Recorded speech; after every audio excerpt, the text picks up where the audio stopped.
So you had the performance coming up, but then there was it was an album, Yeah. Presence of Shadows album. Yes. Right. So there was you had basically had another layer going on there.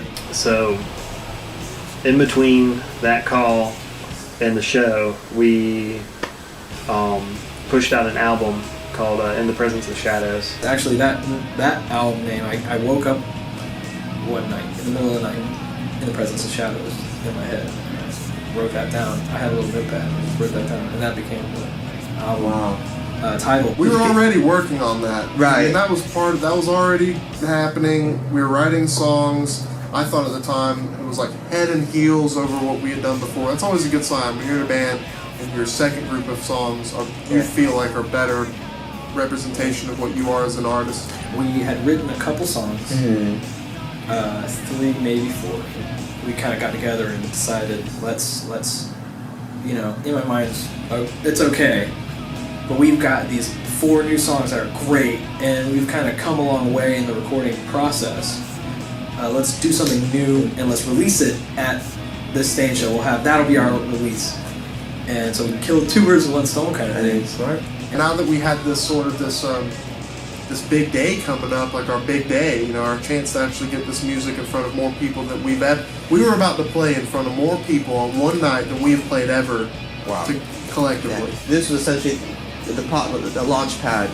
Right. Yeah. So we looked at this point like, well, let's get the second album going. Let's take up copies of both. It'll be our opportunity to reach as many people as we can at one time and give us a thing to work towards. And so it turned into a deadline situation again, which, this time it was more of like instead of having to do it for school, you have a way different mindset about it. You're doing this because this is going to be the most bad balling thing ever that we've ever done in our lives.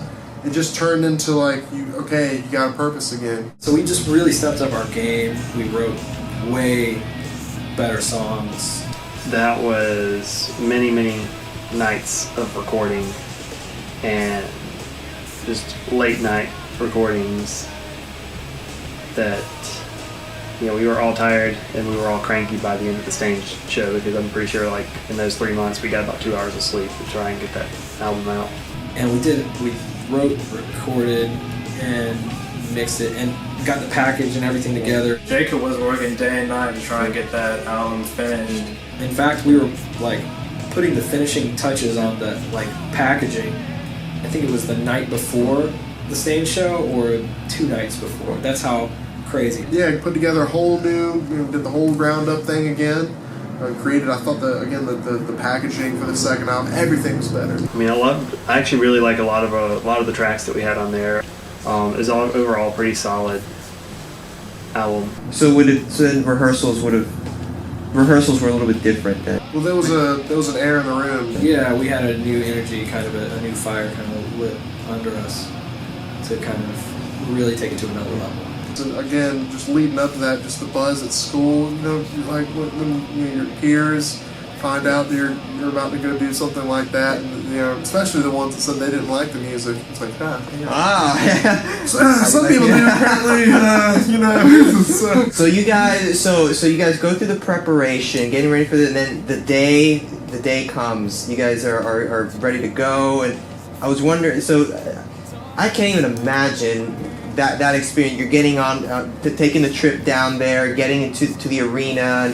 And I was wondering if you could just take us all there. The atmosphere. This is not like playing, I guess, at a bar or you're playing, with these bands. It's crazy.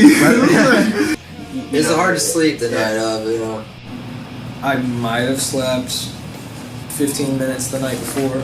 I was so wired. Oh, I totally slept like a baby. I think it was one of those things, just like, we've been putting in all this work and all this effort and all this, everything, just giving it everything we had to get ready to go, that I was just kind of exhausted. And so, the night before, it was whatever is going to happen is going to happen. So, I said to myself, might as well get the best sleep I can before we hit the ground running. And you wake up and you're like, this is it. So you pack all your gear and you're like, I can't believe we're doing this. Were you nervous? Absolutely. Yeah. Just terrified. We're driving out, we're on 385, and we hear on 93.3 the planet, and good luck to State of Illusion going out to play. Get out of here! And we're just like, oh, you know, like just have that moment, you know, and it was just kind of like, yeah, we're listening to music on the way and just getting into this zone, like we're about to do what we want to do, you know, this is the real deal. What's up? Here we're in Fayetteville, North Carolina, playing a show tonight. Hey, what's up? This is Old School from Stained. We're playing in North Carolina at the Crown Coliseum with Chevelle and State of Illusion. We were so excited on the way down, and we got there. It was unbelievable because we were used to playing these bars, these little tiny, you know, places, and then now we're playing an arena, the Crown Coliseum, and huge, you know, holds, you know, how many thousands of people. And we saw where we were going to play, and it was just like, whoa, like that's way bigger than, you know, yeah, it was trumping, it was amazing. So we saw it and we were kind of overwhelmed by that. Just instantly kind of started seeing how it was going on. And we kind of go inside and see these like techs working on stuff and getting things ready, and we were like, this is the real deal. It was just really cool seeing the ins and outs of, like, you know, what you want to do, like the backstage, you know, walking out and into the area, and they ask you, you know, what do you want in your room? And we're just like, I don't know.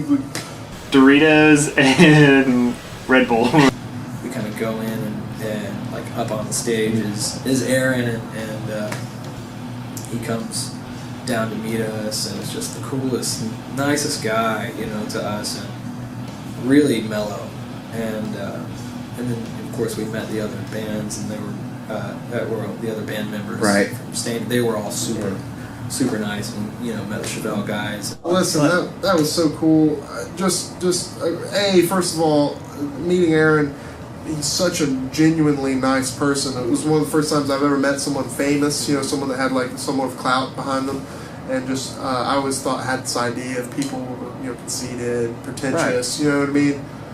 Not even a little bit with these guys. It was so cool. First thing we did was to go watch Stain soundcheck their setup.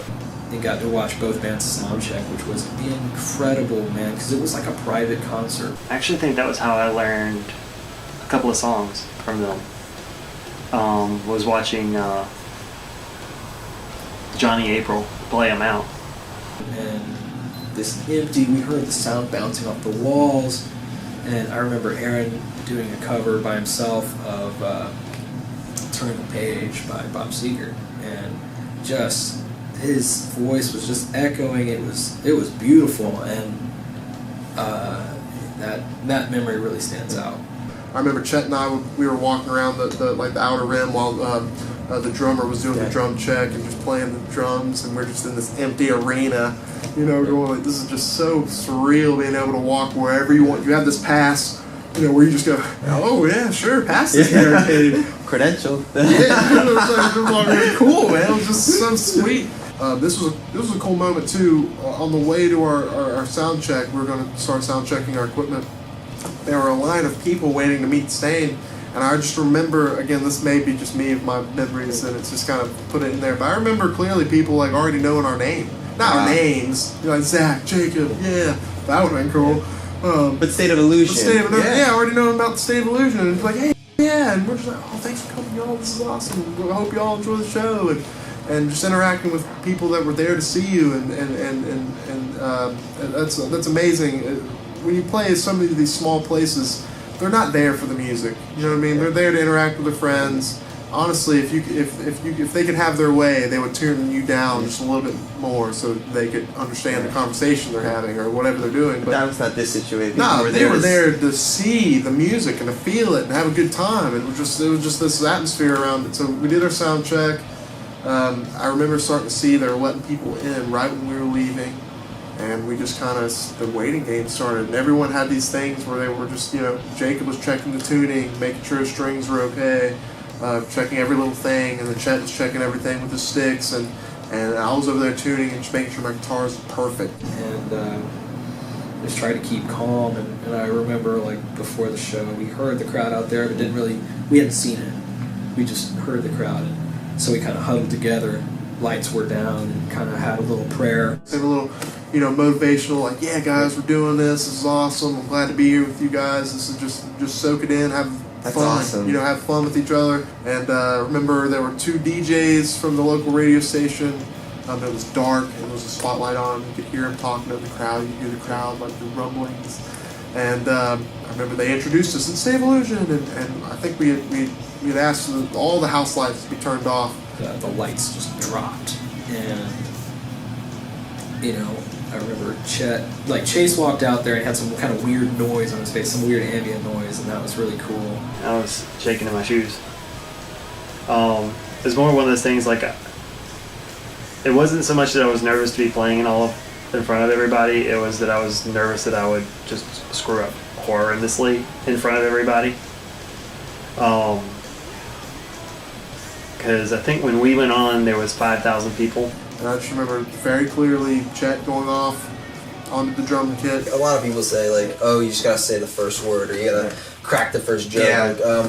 But for me, it's the nerves they're intense, and like right before we went out in Fayetteville, right before we went out on the stage, and like walking and up to my drum set, like that's in slow motion, like that memory. And it was just me and Jake. I remember looking at Zach and said something along the lines of, "Are you ready for this, man?" It's like, yeah, I'm ready. Let's go, let's go. This is it. And so we walked out there and just played. So just went on both sides, and I just remember when we came onto the stage, the lights came on, and just seeing the amount of people in that room, just kind of like, I just remember having my guitar up and I'm instantly like, oh yeah, this is it. You have those moments in your life where it happens. There's like a before that moment and then an after that moment. There was a time of my life before I played that show, and then there was a time of my life after that. Because when you have that moment, you just know, I don't care what I'm going to do, I don't care what job I'm going to take, I don't care how I'm going to make money, but eventually, this is what I need to do. You know what I mean? You have this just moment, which is like, this is it. This is it. Every moment, the whole set. I mean, it seemed like it went by like this, but the 30 minutes we played, the 25, 30 minutes we played, was just non-stop fun. Because I feel like it was, like the show, like it was over just in a flash. Because everything, like, we played, because we only played like we did play a 30-minute set. It definitely didn't feel like it lasted that long. And the nerves, they really catch you, and and even at the end of the song, you're like, throughout the song, you're like, okay, remember this part, remember this fill, and then remember to end right, and then once you end, you're like, we're doing this again, there's another song. And nothing went wrong. Nothing. Did something go wrong? Nothing went wrong. It was crazy. Everything always went wrong. Something went wrong. An amp didn't go, a chord went, but that show, it just... We killed it. Everything went over like a breeze, like that had never happened before. And They did play flawlessly, I thought. Yeah, I think they played as well as they could have. Oh, God. It was amazing to play the show. It actually had people that knew our songs, like, that actually bothered to go find us, learn all of our songs, and sing along with them while we were playing. Like, it was amazing. It was such a thrill to be able to do something like that. There was somebody out there just bawling during one of our songs. Really? And during Drown in Flames, we played that with people where there was a mosh pit.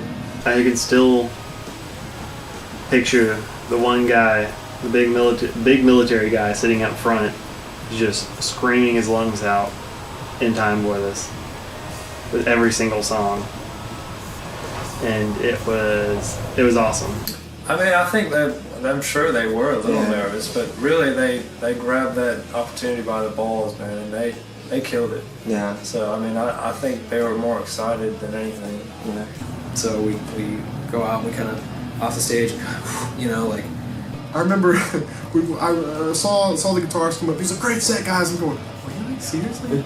Cool, like awesome. And we got off, and the guy came around in the suit, and he had this big thing, like a contract thing. I thought, this is kind of a funny story, I thought that we were going to get signed or something, because he had a suit on, he looked kind of official, I was like, Jacob, don't sign anything. I thought they were running, the guy, I remember like the guy I think was watching me, like had this aside with Jacob, I'm like, Jacob, make sure you sign it, and the guy's just standing there the whole time like, I'm here to pay you guys, just sign me here so I can pay you. So we got the money, and that was cool. That was like first time ever being paid money to do this. We figured we'd go and hang out by the merch table and see, meet some of the folks that were there, and people wanted our autographs. But yeah, it was neat to actually go up, sign autograph, actually signed autographs from people, selling merch, talking about what we were, what we are, and what we do as a band. That was super cool. Seeing like a dad and his daughter come up. He's like, yeah, we came to see Stain. We're really big Stain fans. But y'all, it's so great. We wanted to come up and meet you guys. You're just these guys from Greenville. That's cool. And they bought the album and we would sign it. And I was thinking in my head, like, you actually want us to sign this thing? Wow. Yeah, y'all are cool. This isn't right. I should not be doing this. Why not though? Why is it okay? Why is it okay to sign something like, oh, I'm the big deal? Sure. So I don't like that. Yeah. It's interesting, huh? You're like, hey, I appreciate it. It's a huge honor, I guess, if somebody's actually genuinely oh my gosh, I love your work. Please sign this so I have that connection with you.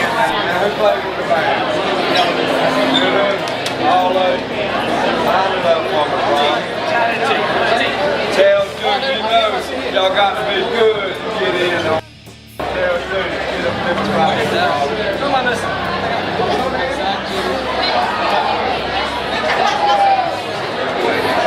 Hey, what rock? I love the rock. That's old rock, man. I was out. Why do you want me to sign your leg?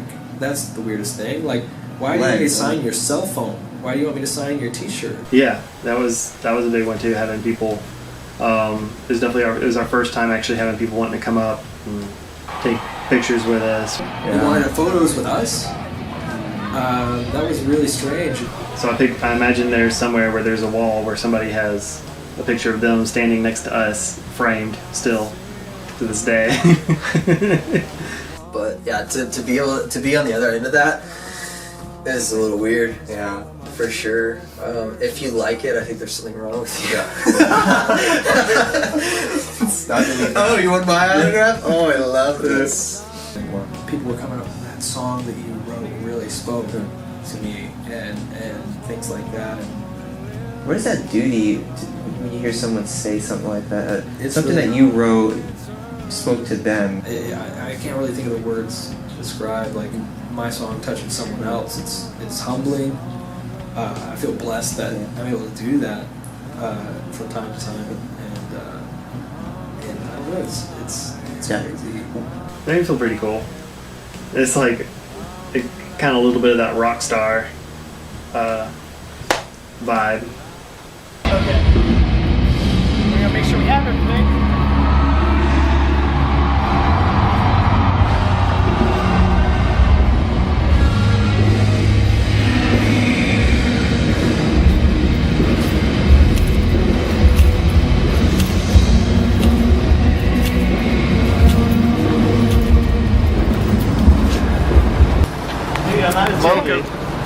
That was amazing. The adrenaline. I was in the back going, yeah!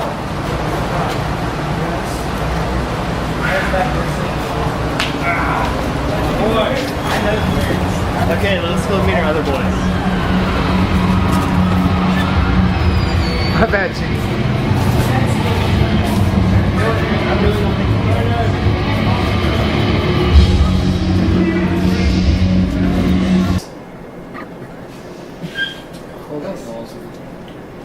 That was pretty awesome. I'm not gonna lie.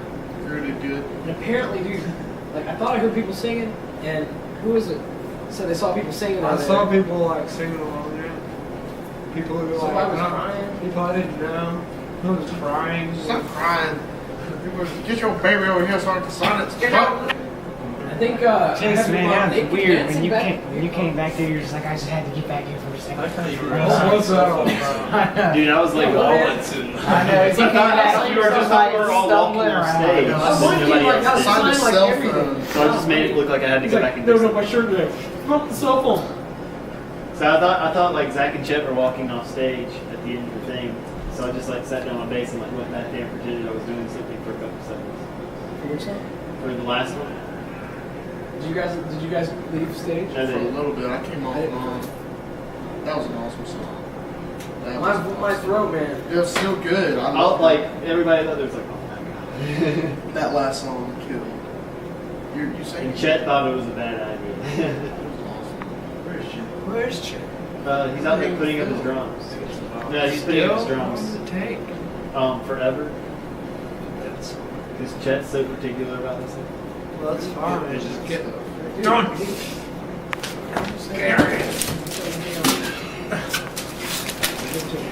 some kid in the middle of the Stain show got Chet to sign their phone.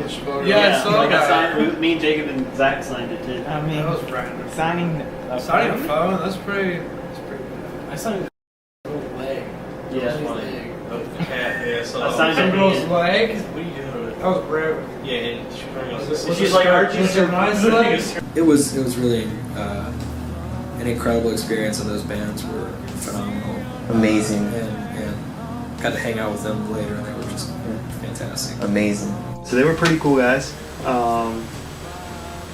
They, they kind of welcomed us into the group pretty quickly. Sat, talked with them, was willing to take pictures with us of both the bands together. I remember Aaron Lewis cracking a short joke on Jacob. Star of Life, even if it was just for that night. Yeah. I mean, I'm sure there'll be more to come. But yeah, I was signing autographs, and I remember they were all sitting at Waffle House afterwards. Some girl said to her boyfriend, "Hey, look, it's that band that plays." And her boyfriend said, "Just leave them alone. I just want to be like everybody else." Next morning, seeing like on the newspaper the review of the show, and that's stuff that you'll have forever. You know, that's just a cool thing that I have this memory with these brothers of mine that until we die, it's there. You know, we had that experience. It's cool. Dude, thanks so much for taking us. So that's awesome. That inspires me, man. Like as someone that I love performing, and I mean, I hope to one day kind of experience something like that You will. myself. If you put in, if you take all the steps and to do what you want to do, you will. It's just going to happen. It's just natural. It's just you gotta do it. So many people have these dreams, and they just they don't do them because they're just kind of caught up in the day to day. Sure. What we got to do. But at the end of the day, if you want to do something, you can do it. Just go make it happen.